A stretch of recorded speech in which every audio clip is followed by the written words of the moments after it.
13 अक्टूबर 1972 एक दिन जिसने 45 लोगों की जिंदगी को हमेशा के लिए बदल दिया। जहाज आसमान से टूटकर गिरा सीधा बर्फ की जहन्नम में, और इनमें से जिन्होंने जिंदा रहना था उन्हें अपने दोस्तों का गोश्त खाना पड़ा।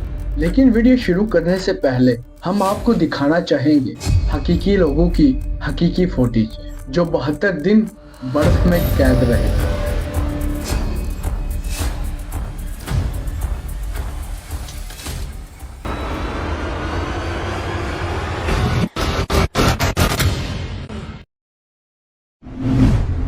ये कहानी है यूरेगी एयर फोर्स फ्लाइट 571 की।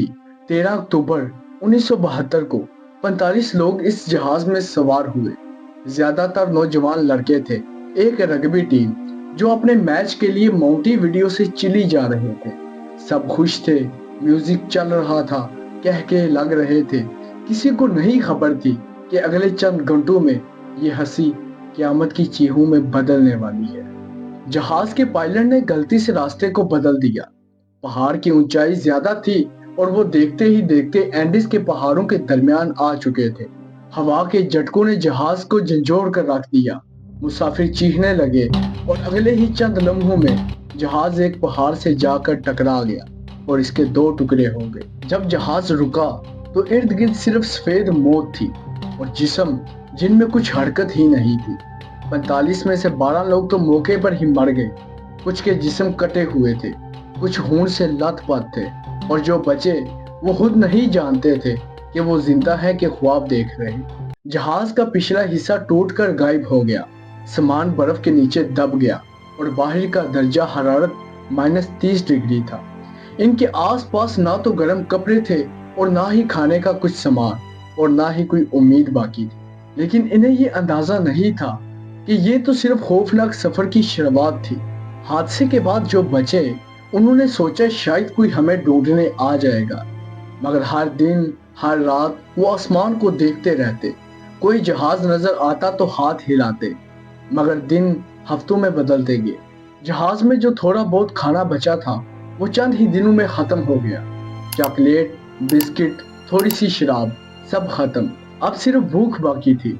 जब बर्फ के तूफान आते तो जहाज के टूटे हुए हिस्से में सब इकट्ठे होकर सो जाते। इनके आसपास ना तो कोई कंबल था और ना ही आग जलाने के लिए कोई सामान। हर दिन कोई ना कोई ठंड से मर जाता। जो जिंदा रहते उनकी आंखों में एक ही सवाल था कि हर कब तक इस कैद में हम फंसे रहेंगे। 15 दिन गुजर गए। रेडियो पर एक खबर चली कि हुकूमत ने तलाश करना बंद कर दिया, मगर हकीकत तो कुछ और ही थी। अभी कुछ लोग जिंदा थे, अब कोई नहीं रहा। जो बची उम्मीद थी वो भी खत्म हो गई। इस लम्हे एक फैसला लेना पड़ा, वो फैसला जो इंसान के तस्वर को हिला देता है। जब भूख ने जिस्म को कमजोर कर दिया, जब सब मरने लगे, तब इनमें से एक ने खड़े होकर कहा कि हमें जिंदा रहने के लिए अपने मरे हुए दोस्तों का गोश्त खाना पड़ेगा। ये सुनकर सब सहम गए, कुछ रो पड़े, मगर भूख तो सबसे बड़ी हकीकत थी। पहले दिन तो कोई नहीं बोला, दूसरे दिन एक ने हाथ बढ़ाया और उस लम्हे इंसान का खाना बन गया। ये फैसला आसान नहीं था। ये जिंदगी और ईमान के दरमियान इंतखाब था। इन्होंने अपने दोस्तों के जिस्म से गोश्त काट कर खाया, सिर्फ उतना कि जिंदा रह सके। ना खुशी थी और ना ही गुस्सा था, सिर्फ जिंदगी की जिद थी, और यही जिद ने इनको 72 दिन तक जिंदा रखा। 62 दिन गुजर चुके थे। हर दिन एक नई लाश, एक नई खामोशी।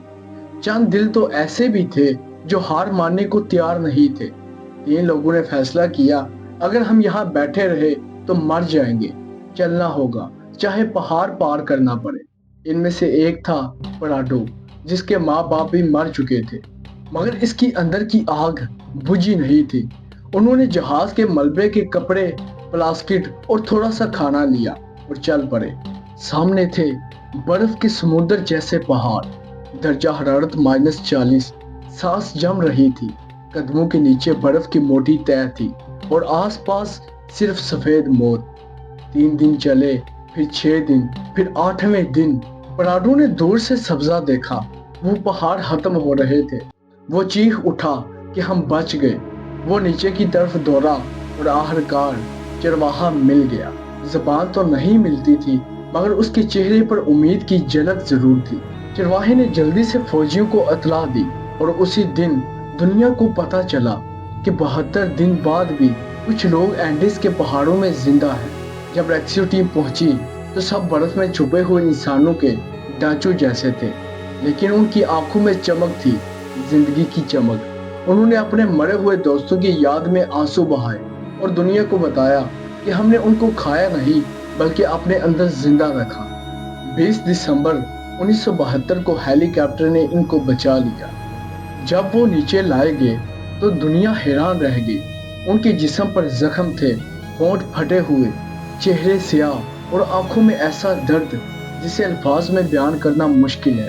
पहले तो किसी को यकीन नहीं आया, फिर जब हकीकत खुली तो दुनिया पर सन्नाटा छा गया। उन्होंने खुद तस्लीम किया कि हमने अपने मरे हुए दोस्तों का गोश्त खाया। ये गुनाह नहीं था, ये बाका की जंग थी।